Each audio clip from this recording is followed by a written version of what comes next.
Untuk mempercepat vaksinasi COVID-19 di Indonesia, pemerintah bersama kalangan pengusaha mencanangkan program vaksinasi mandiri gotong royong.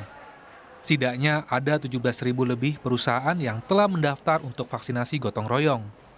Sebanyak 8,6 juta karyawan beserta keluarganya pun telah terdaftar untuk mengikuti vaksinasi. Kurniasih Mufidayanti, anggota Komisi 9 DPR, mengapresiasi program vaksinasi mandiri gotong royong. Namun menurutnya, hingga kini belum ada kejelasan mengenai izin penggunaan darurat dari Badan POM jenis vaksin yang akan digunakan nanti.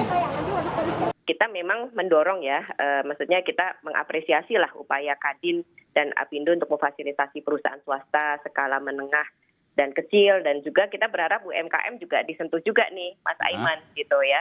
Gitu. Tapi semuanya tanpa biaya, karena kan semua rakyat Indonesia ini kan berhak mendapatkan vaksin tanpa biaya. Artinya semua ditanggung oleh pemerintah untuk yang vaksin program nasional, dan kalau untuk gotong royong ditanggung oleh perusahaannya masing-masing. Oke. Nah, memang yang masih menjadi PR adalah izin UE-nya ini seperti apa. Sampai sekarang kita belum dapat informasinya soalnya, karena waktu terakhir presentasi di Komisi 9 itu yang sudah dibahas itu Sinovac dan Moderna pada saat.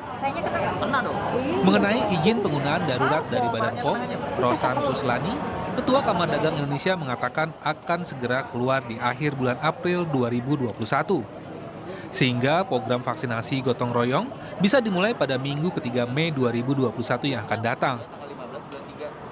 Insya Allah pada akhir bulan ini, akhir bulan April, emergency use of authorization-nya udah bisa keluar. Oke. Nah, kemudian saya juga mendapat informasi mereka juga sudah ke MUI untuk mendapatkan sertifikasi halalnya. Mereka sudah memberikan juga sudah berproses. Karena itu kan tetap harus dilaluin. BPOM, MUI itu mutlak harus dilakukan.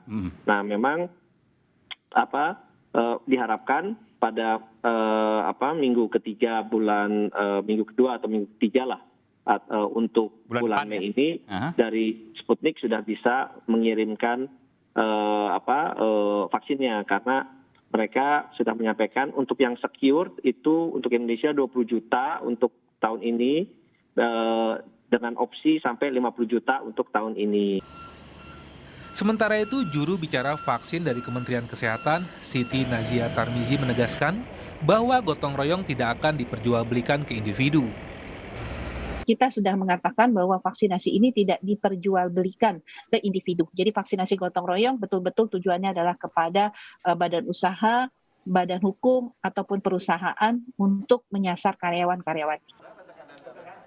Epidemiolog dari Griffith University Australia, Diki Buniman mengutarakan ada beberapa hal penting yang harus diperhatikan dalam program vaksinasi mandiri gotong royong, termasuk soal target usia dan profesi pekerja yang akan divaksin. Rencana pemberian vaksinasi melalui mekanisme tambahan yaitu dengan disebut dengan vaksin gotong royong di Mei ini bisa dilihat dari dua sisi ya. Pertama harus dilihat bahwa atau dipahami bahwa ini penting untuk menambah penguatan, namun harus juga dipahami bahwa yang harus diprioritaskan dan difokuskan adalah kelompok yang rawan terlebih dahulu, yang didahulukan. Yang terutama dalam hal ini adalah lansia dan komorbid, selain tentu ada pekerja esensial. Vaksin mandiri gotong royong telah diatur dalam Peraturan Menteri Kesehatan Nomor 10 Tahun 2021. Mekanisme vaksin gotong royong pada dasarnya sama dengan vaksin program pemerintah. Perbedaannya terletak pada pembiayaan vaksinasi, di mana vaksinasi program pemerintah sepenuhnya dibiayai oleh pemerintah.